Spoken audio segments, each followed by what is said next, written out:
Update. I-19 male recently found out that my older sister, 34 female, is actually my biological mother. Original post. My older sister, let's call her Rose, and I have a great relationship since I was a baby.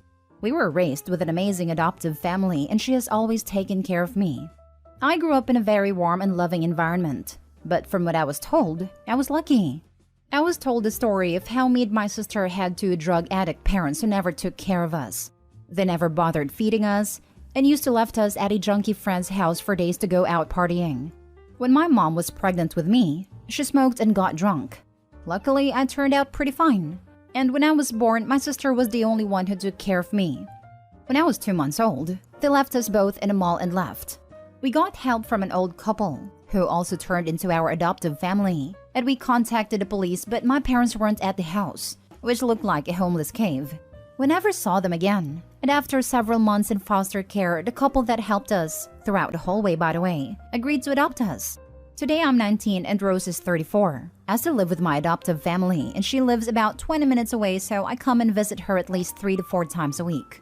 So a couple of months ago, my friend offered me to take a DNA test to find some information about my heritage, since my sister wouldn't speak of them much. After the results came in, I found out some pretty interesting things, like being 50% Ashkenazi Jew, and I found out later that I had an aunt, 33 female, in the system. I immediately reached out to her, let's call her Janet, and we agreed to meet in person. All that without telling Rose a thing. When we met up, I could see we have some similar characteristics like same hair color and same eyes. We tried to figure things out. So I asked her if she has a brother or sister, and she told me that when she was 13, her 14-year-old sister got pregnant while being drunk with her junkie boyfriend, and a month after giving birth, she ran away with a baby after some pretty intensive fights with her parents. They never found her and stopped looking after 1.5 years. I connected the dots, asked to see a picture of her, so we went to her parents' house. The mom wasn't home and father died 3 years ago. When I saw the picture, I knew. This was Rose, 100%. Rose is my mom. We were never abandoned. We didn't have junkie parents and she fabricated the entire thing to me and our adoptive family.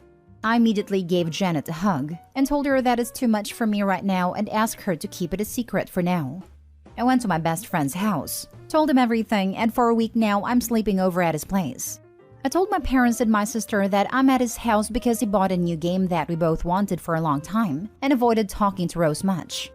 I can't look her in the eyes right now, let alone tell her I know the truth. What the heck am I supposed to do? How should I handle this? Should I tell her I know?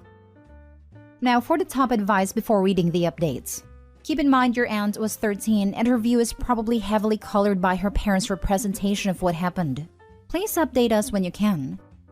In my opinion, your sister/mom did what she needed to do in order to make sure she could keep you safe, allow you to grow up normally, have good role models as parents to set good examples for you, and also allow her to stay by your side during your life so she could somehow help raise you/see you grow.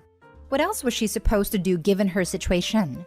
She was a mom at a young age, but a mom nevertheless. And when maternal instincts kick in, you cut out the things standing in your way from doing what you think is best for your baby. She probably knew her parents would make her give up the baby, something she clearly didn't want. She probably was afraid of the baby being around its father if he was a junkie, which is understandable. And she understood that if she wanted a better life for her child and be involved in the child's life, she needed to get away from people who would try to control her and force her to go down a path she didn't want to go down. Regardless, it sounds like Opie had a good family and support system. It sounds like Opie's real mom got her crap together. She was allowed to turn a new leaf, and the reason she changed her whole life's trajectory was for this baby who is Opie. Do you know how painful it must have been to never say you're the mother of your own child? Everything she did for Opie. I understand it's very confusing right now, but you grew up in a better situation than you would have if she didn't lie. I think it's smart of her to say she's the sister and not the mom. They may not have adopted her if she was the young mom of this baby. She would have potentially lost Opie otherwise. Sounds like she did the best she could for you under the worst conditions. She stayed in your life and protected you. You said you were raised with love and compassion. You could have had a horrible childhood, but you didn't. It's not ideal, but it's not terrible either. You should talk about it with her. I agree. I mean, people are judging her and fail to realize this girl was 14 years old. 14. She did the best she could with her situation. Seriously, this is a person asking for advice. No one should be condemning the mom/sister because it sounds like she tried her hardest in a horrible situation. I sure as hell know I wouldn't have had any idea on what to do if I were in her place. It sounds like she was ashamed of her past and has gotten better but didn't want you to know who she used to be due to the shame. So she made a story up, which is actually probably true in ways, but the mom is her, in order to protect you. I think you should approach this with compassion. She didn't lie to hurt you. She lied because she loved you and hated her past self. It sounds like she dearly loves you and made it incredibly difficult, but right call to give you to an adoptive family so you could have a much better life than she could give. It's a lot to take in, but does it really change that much? You just went from having a loving sister to loving mom, which isn't a big difference, honestly. Many older sister acts like a mother anyways. I think you are gonna be okay. Now for the first update.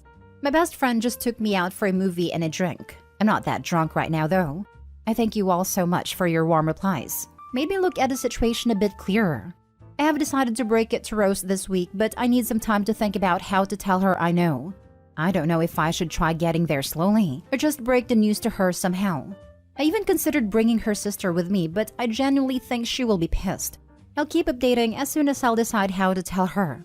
Right now, going to bed to sleep it over. After seeing some comments asking how the adoption process went, I decided I need to explain some things.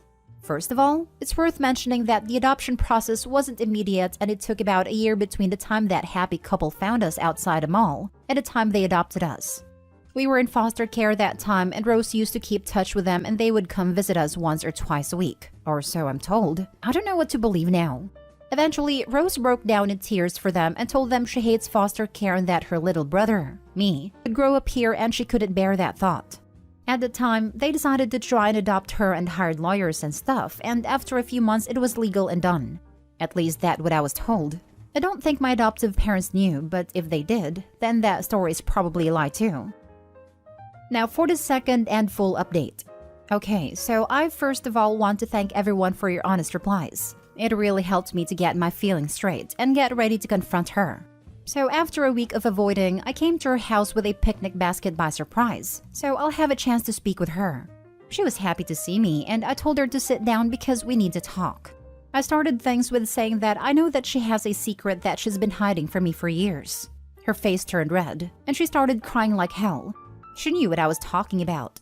I told her the story about the DNA test, about Janet, and basically what I told you guys in the last post. Well, after she calmed down a bit, she told me the truth. She told me how she got drunk at a party and slept with one of the jerks who does nothing but tweet every day. He didn't really care about a future kid and was like, yeah, whatever. Apparently, she found out that 10 years ago he was stabbed in prison after sitting for dealing, assault and armed robbery. She told me how her mother used to convince her father to talk me out of the idea of keeping the baby. They would constantly fight with her. When the baby was born, they told her on the spot that she brought shame upon the family, and they will not help raise the baby in any way, meaning she will have to work meanwhile to have money for her baby and sometimes for herself.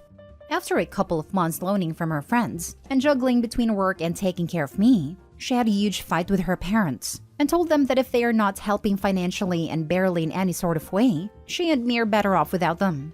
As they sent her to her room, she escaped in the middle of the night, hitchhiked to a neighboring county, and by morning she was already there.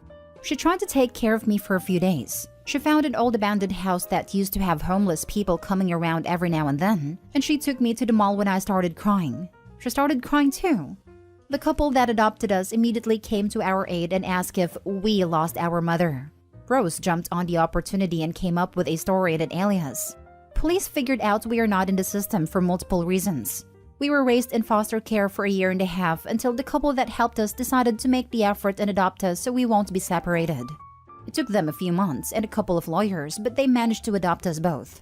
Rose knew all along that her parents are looking for her. They came to their senses after a day or so. She reached out to them and told them in a letter that she's fine and is taking care of herself and me, she's not homeless, and found a nice couple to help her with the baby. She made it clear for them that she's never coming back, and they should stop looking, and a month after that they stopped. A few years later, her father went on a quest to find her. She was past 18, secretly. After so much time searching, he found her and apologized, and after a while she forgave him and kept secretly in touch with him. He met me a few times, and I knew him as one of Rose's old friends from the park. He helped us a few times, and apparently they would meet up once every 2 months secretly. Ironically, I'm glad I got to know him before he passed, even if I didn't know who he really is. By the way, the adoptive family never found out about the whole thing. So after hearing this, I told her we missed a lot by not knowing she is my mother, and I told her I understand she did the right thing. I pulled out an "It's a boy" sign from the picnic basket and some snacks for a late baby shower, and we hugged for an hour or so. Had a lot of fun, watched a movie, and I headed off to my adoptive parents' house to have dinner with them. I'm glad she is my mother. I feel, for the first time in years, complete. I don't care that she lied, because she did it for the greater good, and I honestly can't imagine my life right now if she didn't. Thanks guys for helping me getting my feelings straight and helping me out mentally to cope with everything that happened. So, did they ever tell the adoptive parents? I remember this one. They didn't. The adoptive parents raised both of them, so they're still mom and dad. Probably for the best, to be honest. The adoptive parents never found out that a homeless 14-year-old with a newborn baby was an obvious teen mom. I hope he's hilarious. Of course they knew she was a teen mom lying her butt off. Why would they confront a 14-year-old over her obvious statutory rape if she wanted to hide from the stigma of being a teen mom? And claimed the newborn was her brother. Opie's gonna have a shock once he finds out that it takes more than a month to heal from childbirth, and that everyone knew his 14-year-old sister was a teen mom who was lying about it. Exactly. They might not know her full story, but they are aware that she was lying to keep her son and herself safe. They knew enough to know she was in desperate need of help. Adopting them both so they can help her recover and avoid re-traumatizing her by having her baby taken away for replacement? That's a hero move right there. They're quality parents. Now for the last story. How do I tell my sister her toxic marriage is why I don't hang out with her anymore? I, 38 female, am having trouble being there for my sister, 32 female, and I'm not sure how to tell her why. I'm about 2 years out of a 17-year marriage that ended extremely badly. We had issues throughout the relationship, as well as a lot of fun, but the last couple years he was intensely controlling, abusive, and violent. And since he left, I've done a lot of work to recover and get myself in a healthy headspace. My sister went through a rough patch around the same time my divorce started, and I learned way too much about her husband, 37 male, during that period to ever trust him again. They've been together for years, and while he's never been my family's favorite, because he's an insufferable know-it-all, dominates every conversation and generally pretty annoying, we all just dealt with it because she loved him and we're adults. But since their rough patch, I haven't been able to be around him. During that time, he served her with divorce papers and told her he was going to take their 1-year-old baby away and never let my sister see her again. He convinced my sister she would lose in court anyway, to the point that her plan was to give up, sign all the paperwork he gave her, and leave their baby while she moved out of state with our other sister. This all sounds bad, but my sister is extremely naive and also has the worst anxiety I've ever seen. She was convinced she'd lose their baby no matter what, and she was so broken down she didn't have it in her to fight. Anyway, she told me this plan and I successfully talked her out of it, got her a great lawyer, and she was on her way towards accepting their divorce and rebuilding her life when he suddenly changed his mind. And they reconciled and have been acting like everything is fine ever since. During their eventually canceled divorce, my sister was terrified of being homeless and not having anywhere to go. I was starting over too, so our plan was that I'd buy a triplex, and she and her baby could live in one of the units, me in one, and our little brother, 22 male, in the third one. I went ahead with that plan, and have just been renting out my sister's unit and let her know it's there if she needs it. I cannot be around my sister's husband at all. I've seen behind the scenes. I know he's mistreating her emotionally, financially, and I strongly suspect physically too, although she'd never admit it. I am aware that the right thing to do here is support her decision and grin and bear his company, but I can't do it. I get that it's immature of me, but the situation is too much like my own marriage, and I won't be within 100 feet of it. I especially don't want him in my new home, which for 2 years has been a happy, healthy, peaceful, safe zone. My sister basically won't leave the house without this man because of her anxiety and also his control issues, and they are literally always together. She posted on Instagram a few weeks ago about being sad and confused about why her family never spends time with her anymore. I'd like to gently explain the situation to her, but I'm not sure how to tactfully say, "It's not you, it's your awful husband we can't stand." Looking for advice on how to softly tell her I'm here if she needs me, but that I'm unwilling to be around her husband. Now for the advice. This is tricky because right now she's in a dangerous phase. The phase where they've reconciled and it's them against the world. Understand first and foremost, anything you say right now will get back to him. My suggestion is to make it clear that you simply want to spend time with just her. Don't say it's an issue with him. Become a broken record and let her make the connection. It's really important to me that you and I can spend time together, just us. Can you find an opportunity for that? She's gonna push. You don't like him? And that's when you say, nope, that's not it. Nothing to do with him. It's really important to me that you and I have opportunities to spend time together. Just us. Keep him out of it. Will it be very obvious that he is the problem? Yes. Can you afford for those words specifically to get back to him? Nope. You lose them both. She will follow him because you'll become the enemy. Ask after him. He's good? Good to hear it. Call her for catch-ups. Make it clear you want the relationship with her. This is not about him, even though, of course, it is.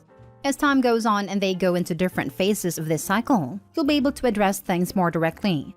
For now, I'd start here. I think this is a very grounded way to do it, and probably the best. Of course, it's about him, but what you are after is to strengthen your relationship with your sister. And taking it day by day, becoming a part of each other's life, will ease you both into coming closer and remind you how precious your bond is. And it will also maybe remind her of who she is, where she comes from, who she is without him.